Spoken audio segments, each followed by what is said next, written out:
Hi, I'm Caleb. And I'm Fatma. We're certified tobacco cessation specialists with Clarktown Health Center, and this is ETC Thursdays because every try counts towards quitting tobacco. Whether you smoke, vape, dip, or chew, we'll explore topics and share helpful tips to help you maintain your quit. Today, we wanted to take some time to talk about managing your mental health. Many of us have gone through it, and some of us are still going through it. Since the start of the quarantine, we've experienced social isolation, increased anxiety, loss, and grief. And a lot of us have gone back to some old coping skills that we know are not the best. Tobacco just happens to be one of those. But if you found yourself going back to smoking or increasing how often you smoke, that's okay. Everyone's quit journey looks different, and when the time is right for you, you can offer support. As we transition towards a new normal, we have huge unknowns, worries, and stress about the future. How do we maintain or reestablish healthy coping mechanisms and self-care as we prepare to return to work? The ongoing systemic traumas faced by friends, family, and neighbors has driven us to participate in protest and continued activism. In light of this, we hope these tips are helpful to help recognize and prevent burnout in these challenging and unprecedented times. Allow yourself to take a break from the news and social media. Take some time to decompress and process the information being thrown at you. Avoid checking headlines before bed since this can disrupt your sleep pattern. Also, make sure you're taking care of yourself. Making sure you're eating healthy, you're exercising, even if it's just a quick walk around the block, and make sure to readjust your sleep schedule. If you found that you've fallen out of your regular routine you were used to, practice getting back into a daily routine.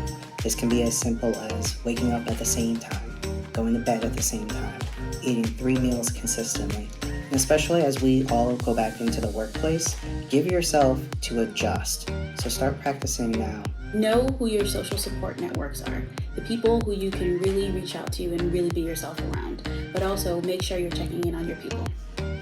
When getting involved in activism, deliberately schedule time after the event to allow yourself to process things in order to feel what you need to feel and decompress. Focus on restoring yourself. And when you're outdoors, we encourage you to follow social distancing guidelines even as they change. If you're finding it harder to deal with stress, or are more forgetful, or don't feel as motivated as you usually do, you may be experiencing burnout. But this can look different for everyone. Some of us tend to be a little bit more optimistic and upbeat most of the time, but if you find yourself feeling down or maybe more negative, being a little bit more pessimistic, that may also be a sign of burnout. Physical and mental exhaustion is also a common sign of burnout. Here are some other signs.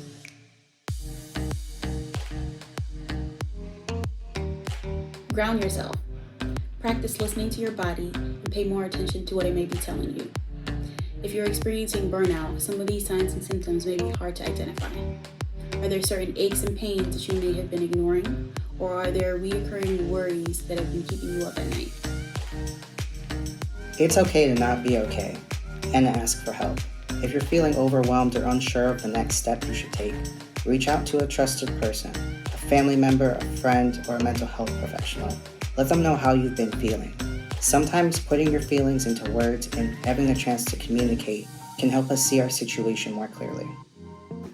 Here are some resources you can reach out to in times of crises. The Crisis Text Line provides free 24/7 crisis counseling via text message. You can text HOME to 741-741 when in crises, and a live trained crisis counselor will help you in your moment of crisis and work with you to create a plan to continue feeling better.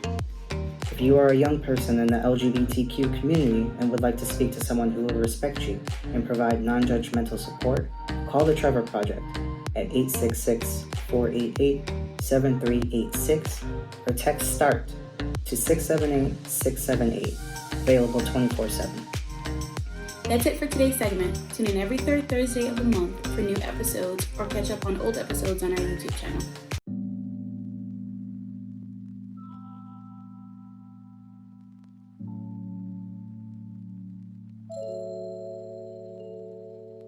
For more information, resources, and support to help you start your quit journey, contact our Tobacco Cessation team at 313-832-3300, extension 108.